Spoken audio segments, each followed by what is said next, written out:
उन्हें तो बजरंग पे भी सीधा निशाना साधा कि बगैर ट्रायल दिए क्यों गए हैं। कहते हैं कि आने के बाद ट्रायल देंगे, जाने से पहले ट्रायल देनी चाहिए थी।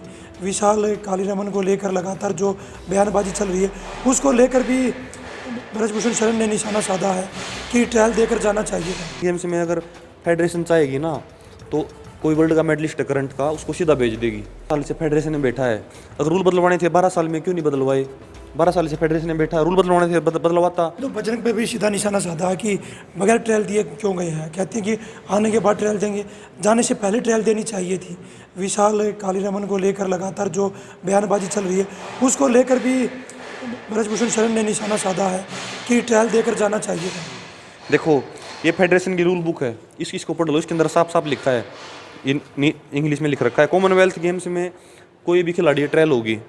फिर एशियन गेम्स है, एशियन गेम्स में अगर फेडरेशन चाहेगी ना तो कोई वर्ल्ड का मेडलिस्ट है करंट का, उसको सीधा भेज देगी। ओलंपिक का है, इसमें लिख रखा है कोई भी कोटा लेके आए, फेडरेशन की मर्जी है ट्रायल लेगी या नहीं लेगी। एक रूल बनाओ ना सबके लिए, लेगी या नहीं लेगी।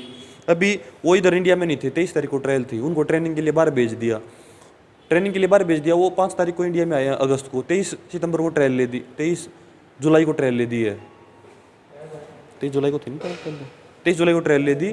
5 अगस्त को बाहर से आए हैं, उनकी क्या गलती है भाई?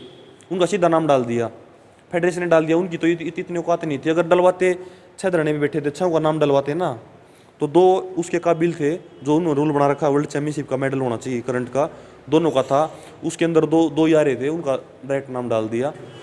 ब्रजभूषण शरण ने कहा कि मैं तो कुश्ती जगत में ऐसे पहलवान लेकर आना चाहता था कि 7-8 पहलवान तैयार रहें, एक नहीं जा सकता, दूसरा जा सकता है, दूसरा नहीं जा सकता, तीसरा जा सकता है, तो ट्रायल देकर सभी पहलवान जाते, सबसे लड़ना पड़ता आपस में, पर ये तो बगैर ट्रायल के गए हैं, ऐसा तो होना नहीं चाहिए था। अब आने के बाद कौन सी ट्रायल देंगे? इस तरह के बयानबाजी आरोप लगाए उन्होंने। देखो, 12 साल से फेडरेशन में बैठा है, अगर रूल बदलवाने थे 12 साल में क्यों नहीं बदलवाए? 12 साल से फेडरेशन में बैठा है, रूल बदलवाने थे बदलवाता। अभी बोल रहा है मैं कुश्ती भला चाहता हूँ। अभी वर्ल्ड चैंपियनशिप में हमारे 30 खिलाड़ी गए थे, अकेली अंतिम थी लड़की जिसने क्वालिफाई किया और मेडल जीता है। हमारे 29 पहलवान बैरंग लौट गए। मैं ये नहीं बोलता पहलवान कमज़ोर थे, पहलवान बहुत अच्छे थे, कैंप नहीं लगा पूरा साल कोई भी, कुश्ती इतनी डिस्टर्ब करवा दी, कोई कैंप नहीं लग रहा है, नहीं खुद बैठा और नहीं किसी को बैठने दे रहा है। अभी फेडरेशन ने भंग करवा रखी है, कोई कैंप नहीं लग रहा, खिलाड़ी दर दर की ठोकर खा रहे हैं, उनको कुछ मिल नहीं रहा है। मैं एक बात पूछना चाहता हूँ, कुश्ती के पास आज के दिन 8 से लेके 21 तक हर ओलंपिक में मेडल है कुश्ती का कद बहुत बड़ा होना चाहिए था।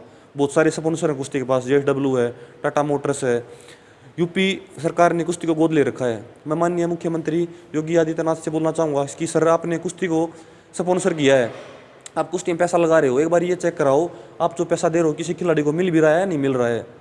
उसने अपनी खुद की प्राइवेट एकेडमी है, सारा पैसा उधर लगा दिया, उधर से कोई पहलवान निकल नहीं रहा है। अभी 18 खिलाड़ी गए हैं एशियन गेम्स में देश के, 17 पहलवान हरियाणा के और एक पहलवान है पंजाब का। आपने इतना पैसा लगाया एकेडमी में, मेडल लेके नहीं आ रहा है। तो मैं सरकार से चाहूँगा, पैसा दे रहे हो, पैसे की वेस्टेज है, खिलाड़ी को कुछ मिल नहीं रहा है, कुश्ती को आगे बढ़ने नहीं दे रहा है, खुद पैसा खा रहा है। टाटा मोटर्स वालों से मैं बोलना चाहूँगा, रतन टाटा सर से, कि सर आप पैसा लगा रहे हो कुश्ती में, किसी पहलवान को एक पैसा नहीं मिल रहा है, सारा पैसा फेडरेशन खा रही है, एक बार आप चेक कराओ।